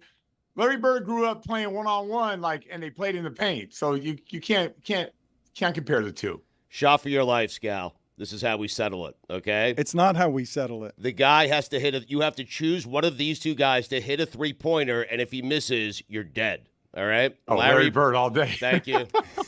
Case closed. Okay. You're living, Scal. Well, wait a minute. What are you 100%. What are you doing? It's a different game. It's a different game, sure. though. For sure, I'm taking Larry. You want me to live or die? Come on, man. Sam Hauser. Sam really. Hauser. You know why? With your life on the line. Because I think Sam Hauser's such a good guy. He'd be he would go into it being like, I better not kill Scalabrine. Larry Bird would not give a you-know-what. Okay, so the reason that Larry Bird is someone you're trusting is because he doesn't care whether or not he ends your life. He just knows he's going to make the three-pointer. No, that's where you're wrong. That's where you're wrong. He doesn't care whether he ends my life, but he does care about winning basketball games there, and that means more than the pressure of someone dying. That's just the way Larry Bird was. That's how he rolled. Again, though, those are two different games because you just said flatly something I'm not sure people are willing to agree to because you're right, different eras. But once you start sacrilege against Larry Bird and Michael Jordan's era, I believe a lot of people won't go that way with you. And I'm saying, and you would say, that Hauser as an efficiency specialist is better, period, than Larry Bird from distance. That's like saying, are people faster than Larry Bird? Yeah, some guys are faster. Larry Bird can shoot the ball. There's no doubt. I mean, this is not really a real conversation. It's not, you can't compare the eras because one guy probably shot threes his whole life from the time he was 10 years old. And the other guy probably didn't have a 3-point line when he started playing. So it's like, it's not actually fair to do the comparison. I'll decide what's fair and what's not fair around here. You came on here talking about code reds and dirty. You invited me on. It's not like I got nothing to do. I got a million things to do today. So you said, by the way, how funny is it? And people, they didn't invite me on after I said what I said. They invited me on before. That's amazing. You guys are amazing. You're kind of making it sound more like it's like a code yellow or maybe like a code dark orange or a Baja blast, blast, yellow. Yeah. But code red sounds better. You know, like how many people do you think know the reference of A Few Good Men? A lot or a little? Put it on the poll, please, Juju, at Le Batard Show. Do a lot of people know what the code red reference means from A Few Good Men? It is 30 years old, the movie. You can't handle the truth. That's right. Good, nice. Scal, how many centers in the NBA do you think are better than Bam? 2? Thank you. I love you again, Scal. Stan Van Gundy said there's 13. That is not true. That is not true. Some guy sanguine from the Rockets. That is not true. That is not Stan Van Gundy. Dude,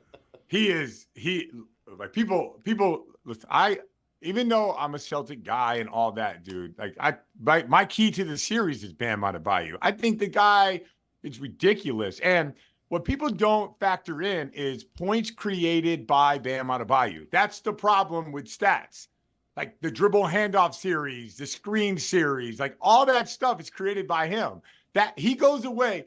If the Miami Heat were good, it wouldn't be Jimmy Butler that deserves the MVP. It would be Bam Adebayo. People are crazy. How do you compare him to Yusuf Nurkic? Not even close. Not even close. Can you imagine if Bam was on the Suns? They would be a championship level team. Seriously. Can you tell me when you say you were on the championship Celtics, as I recall, that Celtics team took more games to win the championship because of how often you went to 7 games and the changes in formats than any other team ever had to win a championship. I believe these Celtics are better. Brian, I believe they've been more crushing to their opposition, that there's bigger distance between them and everyone they're playing. The game they played yesterday, they've been playing all season, just like that, where they win by 20 and 30 points and make it look super easy because if they're not the best three-point shooting team ever, they're right there with any that's ever shot a basketball. Yeah, so sometimes there's like adjustments to that, right? Like when the Warriors first started shooting the three, like it took the league a while to catch up. You know, the Celtics are at a time right now where the teams have been searching for 5 guys to play all 5 out, 3-point shooting, and defensive versatility.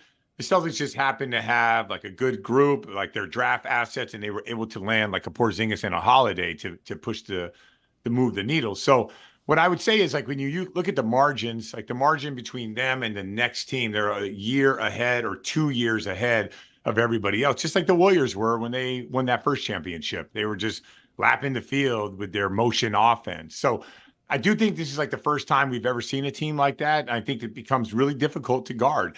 The difference between our team is we weren't very different than any other team.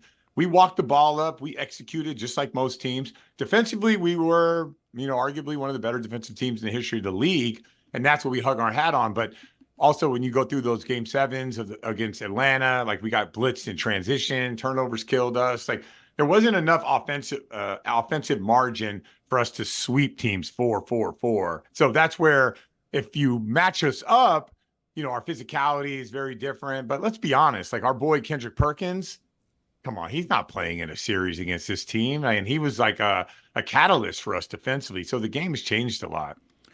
Brian, good talking to you. Always good talking to you. Thank you, sir. I'm sorry, All right, Scal. I sounds love good. you, See Scal. I listen to you and Frank every day. We're good. We're good. We're good. We're Don't good. I'm not apologize trying to him. Stand your ground. Don't apologize to him. We're good. I just want everybody to know, like, I'm a fan of everything the Heat do, but it's odd that everything gets swept under the rug. That's all I'm saying. He's That's the all. co-host with Frank Isola of the starting lineup Nice, weekdays on Sirius XM NBA Radio. He's also the Celtics analyst on NBC Sports Boston. Clearly biased and compromised. Thank you, Scalabrine. See ya later.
We've talked about hockey and basketball and golf already this morning. We haven't talked about baseball yet, Dan.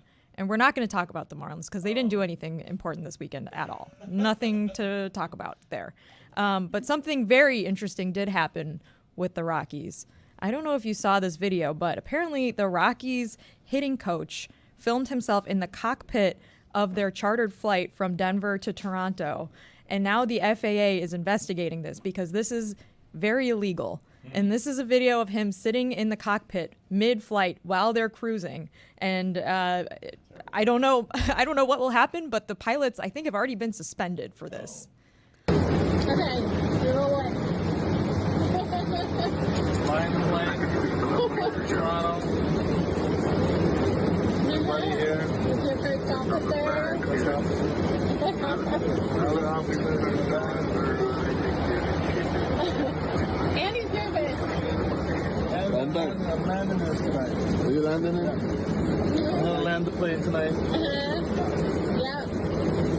So relax. Okay, we're really relaxed. Good. I didn't realize that flight was in the air. I thought that was something that was happening on the ground.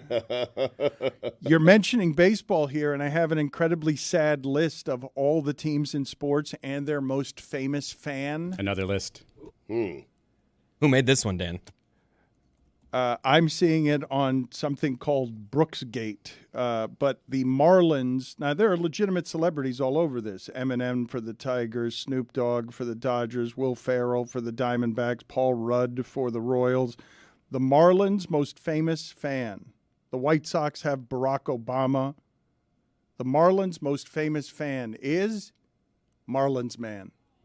Wow. I called that back here.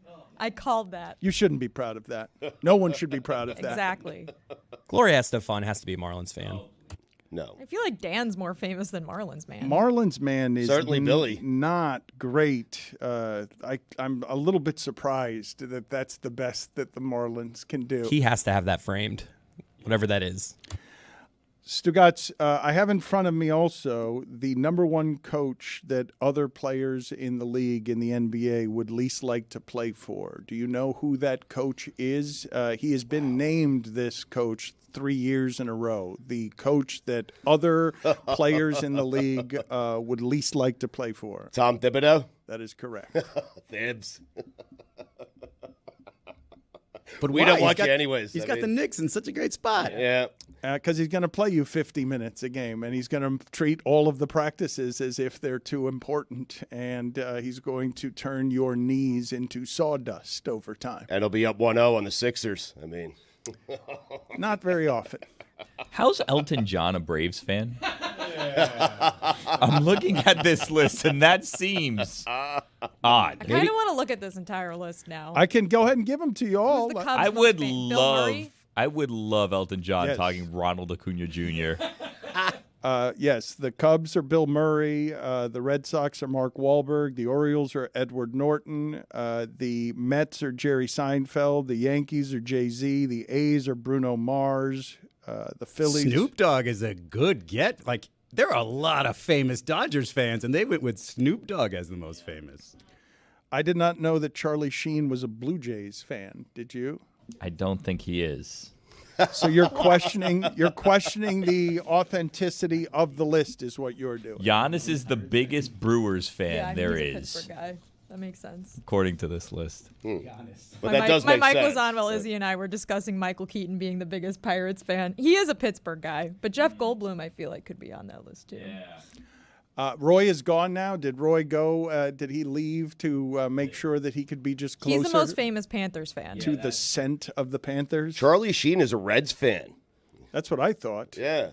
Bill Nye the Science Guy is What team? a Mariners fan. According Oh. to this list, Hootie is the biggest Reds fan there is. The Panthers won a game one to open a postseason run, Stugotz, for the first time in 7 tries. It has been since 1997 They were due. that the Panthers have won a game one to open a series. Did you go, Chris Cody? I was there. Little noon game, noon start, got the playoffs started, even though they nooner. haven't started yet. But yeah, it was exciting. It's the opposite of what's going on with the Heat because the Panthers actually have a chance to win this, and every Heat fan is just knows that the season is over. The Panthers, I would say, I was trying to think of this.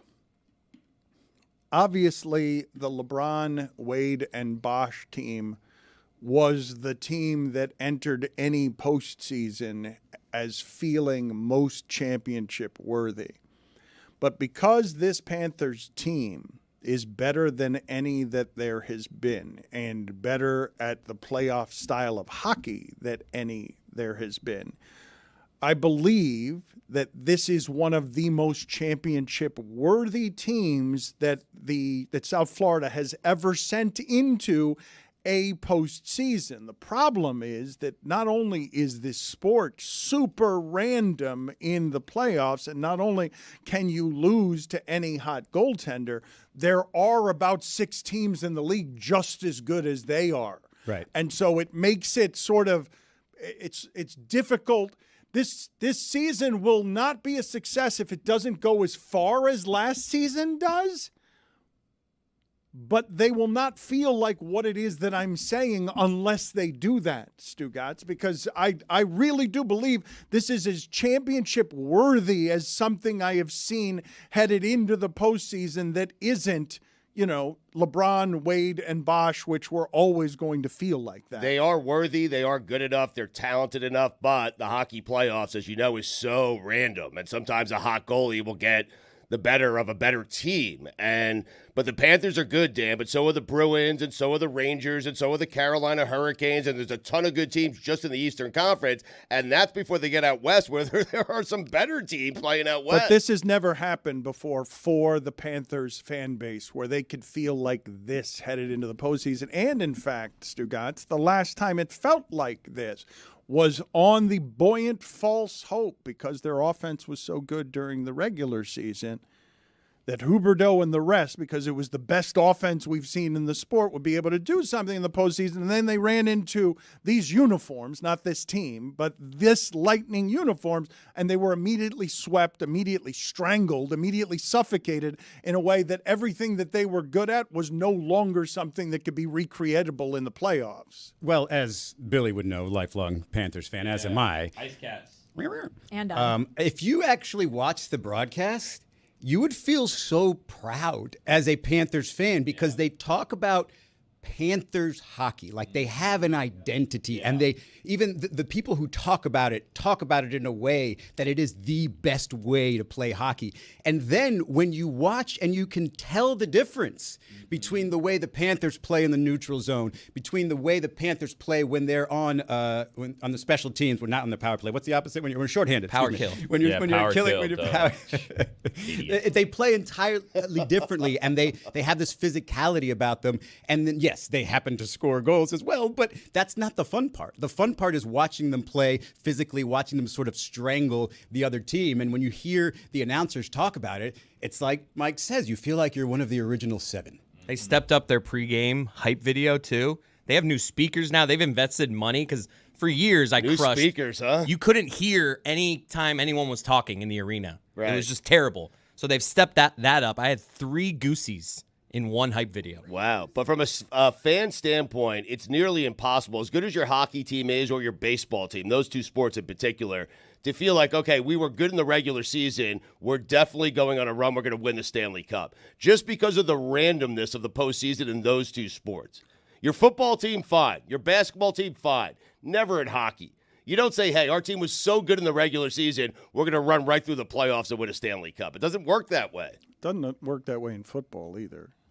Well, I mean, the Chiefs I have a question just won for it. Chris. I know, but the Chiefs weren't. You doubted them all season. Like you Ravens doubted didn't. them the entire season. I Like, didn't you could say the Chiefs just won it as if it was easy when you were their loudest critic all season. No. So, Chris, 3 Goosies in one video? Separate So Goosies. You 3 got separate Goosies. Goosies. They They go went away. down, Mm-hmm. and then they came back all within one video 2 extra times? Yep. The video was about 2 minutes, it felt like. It was like they go through all the names, and then they have the song and the highlights and the fight. They ended with Lomberg with the knockout punch he had. I'm telling you, I don't think I've ever gone multiple.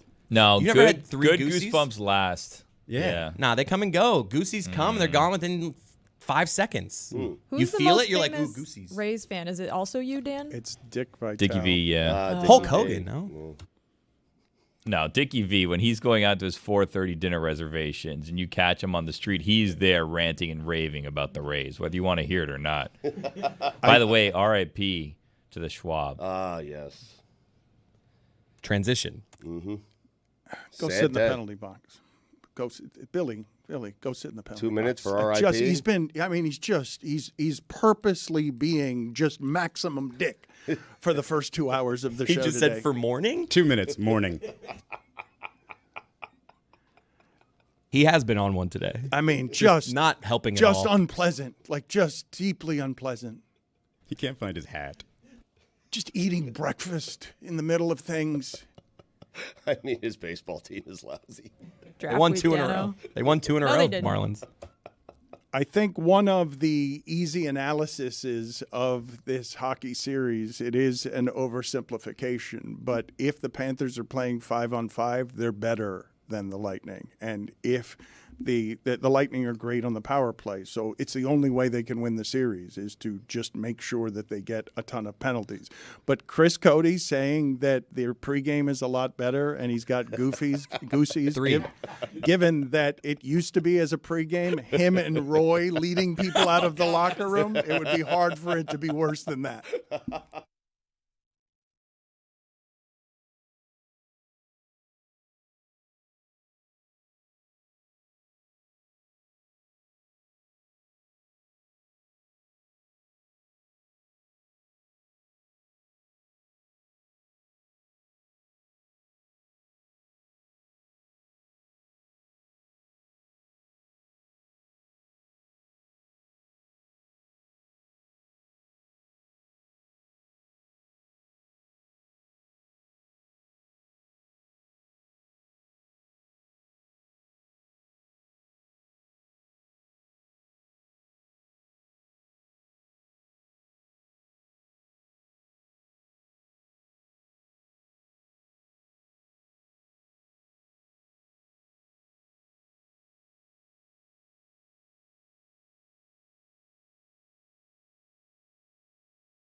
Would you guys please look up for me what it is that Ryan Garcia lost in terms of money because he bet Devin Haney that he would weigh the correct amount for their welterweight championship fight and would pay, I think it's $500,000 for every pound that he was overweight. And he ended up not only being 3 pounds overweight, Stugotz, but also showing up for the weigh-in and chugging a beer while standing in the weigh-in. And this was a giant upset over the weekend because he was a 9-1 dog, and evidently Haney spent the time like training 5 times a day, and Garcia admitted afterward that he was just drinking every day before the fight. Garcia bet $1.5 million. He lost that. So he lost, for each pound that he was overweight, he lost $500,000. Now it is being reported that he bet $2 million on himself to win the fight, which would obviously, he says he bet $2 million on himself to beat Haney. So that's a 9-1 underdog that he would be winning $18 million on that if that's what he bet. And it was a victory for laziness, not training, conspiracy theorists, my man, beer drinkers. It was a big victory for them over the weekend. Billy, you know how you said you think that the yogurt, like the frozen yogurt people, put their finger on the scale sometimes to make it a little heavier when you get your frozen yogurt? Oh, yeah. You think he was doing that? Like he secretly had a big toe on the scale? He was like, I got a lot of money at stake here. It's possible. Have you guys seen any other examples of shrinkflation? Have you seen any infuriating examples of... ring pops are ridiculously small now, if you must know. Oh, yeah. Check a ring pop now compared to a ring pop back in the day. Not even close in size. You're still eating ring pops? Well, I have kids. Kids are still eating ring... That's like the worst candy. I'm not a doctor. I feel like Billy would still be eating ring pops without kids. It's like They're not good. It's the worst candy because like your hand gets all so sticky. Yes. Yeah. Yeah. Let's discuss this. They're good for a bit, though. What is the worst candy? Because my nomination would be Sweet Tarts. Really? Don't like them. Well, worse for your teeth or just actually, worse you know tasting? What? You know what? I changed that to black licorice. I changed my answer. I think you have to eliminate black licorice from the discussion. I think that's an automatic get out of here. It doesn't even feel like candy to me. It's not candy. It's more like a liquor flavor than it is a candy flavor. But it is candy, and it's not a liquor flavor. Which is the liquor flavor? That Anise is, flavor, I believe. Whatever Witty drafted in that candy draft are the worst candies. I have a nomination. Is Jägermeister the black licorice one? Sugar daddies. These things, I'm telling you. I love sugar daddies. They get I like stuck those in your too. teeth. Like What? you can't chew them. They're like impossible to chew. They're Looking for impossible sugar to chew. daddies every day. Black licorice has to be a runaway winner, Hell yeah, though. I brother. believe that Izzy is right about this, that black licorice has to be the worst of it, and then we have to go to a second category. What is the second worst of all the candies? To me, it's the ones that get stuck in your teeth, in your mouth, like taffy. Sugar daddies. It's just not good enough to do all that work for. Like dots. Dots aren't great, I like Dots dots. Dots get stuck in your teeth. but do they're they? bad. I'm with you. They're Do not dots good though. get stuck in your teeth? I feel Yeah. like they do. Not as much as Milk sugar daddies. duds. But dots aren't chewy. Dots aren't like what he's talking about. They're is- chewy. I think so. Never had a dot. They're not super chewy. Like they're not in the category of where like you're putting your finger in your mouth trying to like clean your teeth after. It's the worst. Any like hard, like you're looking at lollipops on the screen right now. Like I pass. Where are we with the red licorice? Because to me, I mean, I feel like I'm eating wax also. I feel like in movie theaters, I've used licorice more as a straw than as actual Well, candy. which are you talking about? Because if you go Vines, that's a horror, but Twizzlers are good. I make no distinction. I They're both disagree. terrible. I think the ones with the straw ones are better. You think Vines are better? The movie The ones theater. that Garth was eating in Wayne's World, I think I like those ones better. I would say from the licorice category that nibs are the best. Like nibs. Nibs are just small pieces of Twizzlers, They're great. basically. They're Yes. just tiny chewables. But if you don't think those are too, how could you think dots are too chewy and those aren't too chewy? They Are we don't get talking stuck about in my the same teeth. Dots. Yes. Yeah. I just there's had the- dots over the weekend. stuck in my teeth. There's Still. like the yellow box dots, and then there's like the thingies that are on the paper that you eat off that I think are also called dots. Yeah. Like the receipt paper. What's the one chocolate with all the little white spots on it that I've never Nonpareils. ordered? I love those. Oh, really? Like the snow caps. Oh, snow caps. I yeah. love those. Yeah, so good. I think those are called dots. No. They're all dots. You don't know It's what all you're dots these describing, days. are you? They can't. I'm telling you, No, I just had them over the weekend. Snow caps are not dots, Stugotz. Like, what did you have? Hold on a second. I had the yellow box of dots. That's what I had. The yellow box. They're chewy. Those are dots. What do you Stuck think, in my teeth. What do you think snow caps are? Well, snow caps are like a weird version of goobers and raisinets. They're in the same family. They're chocolate with a little sugar on top, right? That's correct. So how's that like a dot? Not at all. Well, I didn't say It's it was also like a not dot. like a raisinette. I was talking about the dots that you pick off the piece of paper. That's what Jess was talking about, and I believe they're actually called dots. That's Different what dots, but they're yeah. That's what I thought the dots were. No, different dots. The second live hour is going great. Couple of dots. Tom Thibodeau. So Nibs. Wembenyama, over the weekend, Stugotz, we saw some video come out of an interview he did where he said he is immune to temptation, that he doesn't have anything that he has to compensate for, and therefore he doesn't think that he will fall into drugs or alcohol, or he didn't mention women. He didn't mention that as a temptation, but he said specifically, I don't have anything to compensate for, therefore I am not someone who can succumb to temptation. And a lot of people took it as a sign of maturity, and I'm like, be careful. Be careful about what it is that you're saying there, because I don't believe that you know exactly what it is, the temptation, all of it, that is about to head your way, because he has gotten, he'll win Rookie of the Year. It's Chet Holmgren he's up against, and he will win Rookie of the Year, but he is not yet the star he will soon be when he's running this league.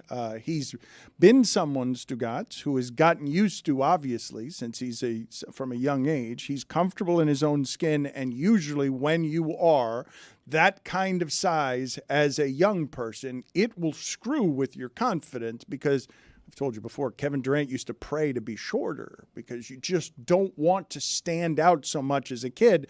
But he seems to have an unusual amount of confidence and maturity for his age. So let's hear what he had to say to the Ringer.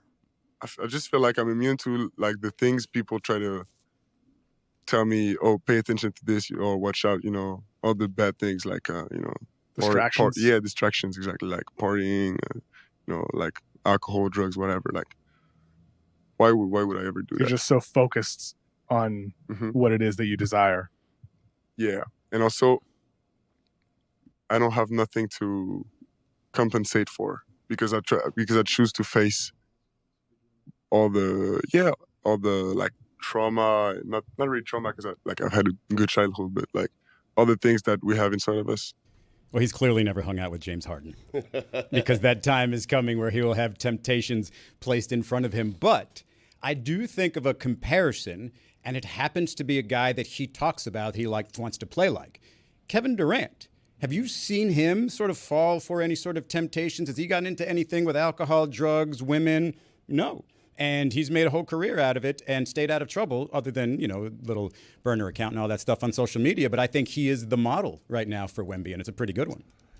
I don't think anyone questions how much Kevin Durant loves basketball. I don't think, Stugotz, that you can be the kind of great that these people are at basketball unless your focus is a bit obsessive and maniacal. It doesn't mean you can't succumb to temptations. It doesn't mean that you can't get soft with a lack of hunger once it is that you've arrived at some success. I do think that people underestimate, Stugotz, how hard and grueling everything around basketball is that isn't the games.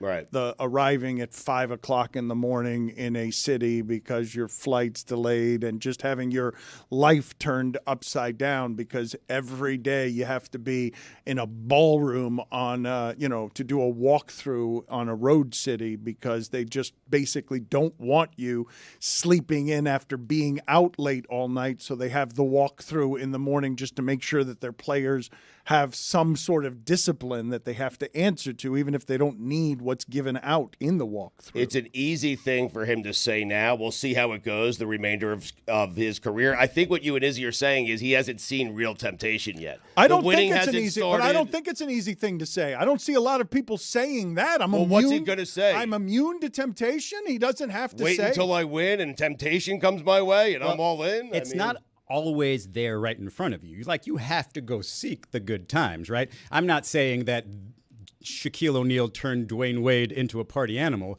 but Dwayne Wade didn't really know what it was like to be famous until Shaq got here and taught him.